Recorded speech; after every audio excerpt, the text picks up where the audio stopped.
Hi guys, so this is the Pulsar's newest shape, the X2H in mini size, and I've had the pleasure of testing it for the past 2 weeks. Let's start with the shape, because that is something that has been really polarizing. People either love it to death or say that it's straight up trash. So what this shape is really about, it's the really aggressive rear hump that locks your hand to aggressive claw grip pretty naturally. Compared to the X2 Mini, which I don't have anymore, they tapered down the center a bit and gave it some meat to the back. Now the hump sits at 38mm and is located quite far back. From the bottom view we can actually see how wide the back of the mouse is and how little the mouse actually flares out to the front. The sides on this mouse are also not completely flat and they taper down a bit to really lock in that aggressive claw grip. If you watched my X2 Mini review, I mentioned there how I needed to adjust my grip to a knuckle claw grip to really enjoy using that mouse, and that is the main reason I ended up selling that mouse. For my preferred grip style and my fairly wide palm area, I just need some bulk to the rear to really hone in that claw grip. And after using the X2H Mini, I can say that it works extremely well for me. It just gives me that stability I want and it is very comfortable to claw grip. But it is certainly not a safe shape and every hand geometry is different. I'd say that this shape only suits aggressive claw grippers' needs, but it does that extremely well. If you're someone who has tried the normal X2 Mini and felt that it lacked some stability and usually likes to aggressively claw your mouse, then this shape should be on your radar in my opinion. Here are some quick shape comparisons. First we have the endgame gear OP1WE, and measurements wise the X2H Mini is a tad bit higher, shorter and wider mouse. Also the hump placement on the X2H is more on the rear, and in hand the X2H feels more filling but shorter. Then I also want to compare it to the M42 with the higher hump, because measurements wise they are the same height. Compared to the M42, the X2H Mini is shorter and also wider, and the hump is positioned a bit more aggressively. I also have no complaints on this mouse build quality wise, and this is from their second batch. It feels like Pulsar had made some really nice improvements build quality wise on their products recently while still keeping the weight at a fairly low category. This mouse measures exactly 52 grams, which is actually this time around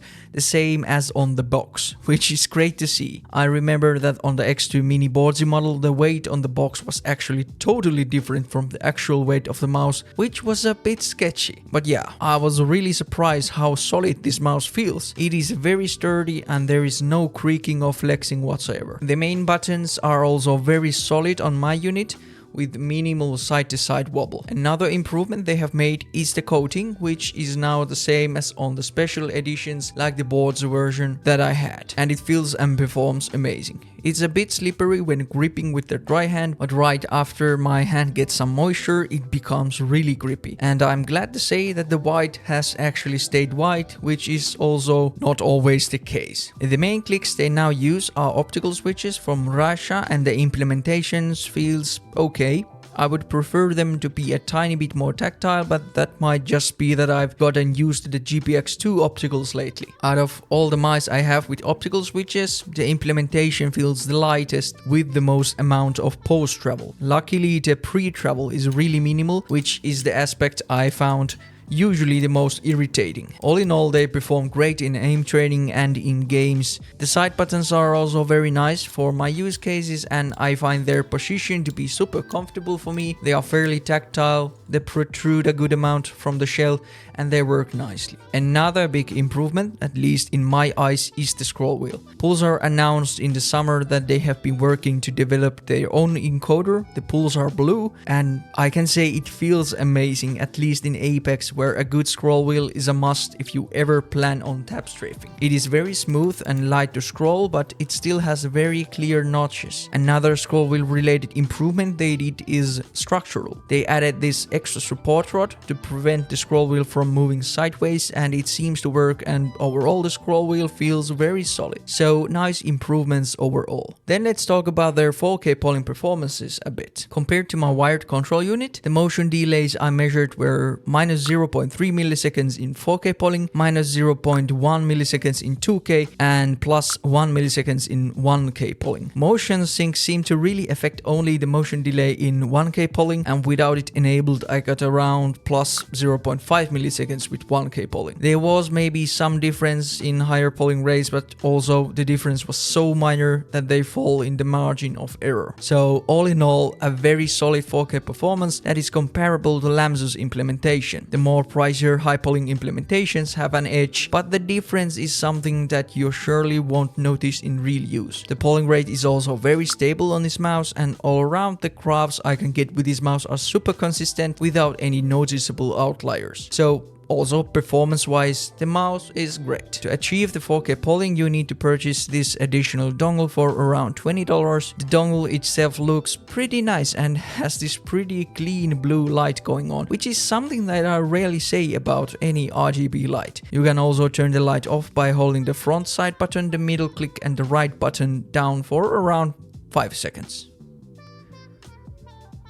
There. So, is there anything worth critiquing on this mouse then? Well, the skates are not that good and they were down super quickly on my SkyPad, but they are the same ones Pulsar has used for a while now. So I didn't really expect to get a long life of them anyways, and they perform fine on cloth and hybrid pads. But now I use the X-ray pad Obsidian dots on this, and I'm super happy with the combo, especially on a SkyPad. So all in all, the X2H Mini is a great shape if it suits your grip style and your hand geometry. Also, Pulsar's 4K polling performance feels really solid. I am actually pretty surprised how much I like this mouse, and truthfully I didn't expect much from this mouse release. So if you like to aggressive claw your mice and you prefer your mouse to be small with some hump on the backside, this X2H Mini could suit your needs well. But that's it for this video, thanks for watching and see you on the next one. Goodbye.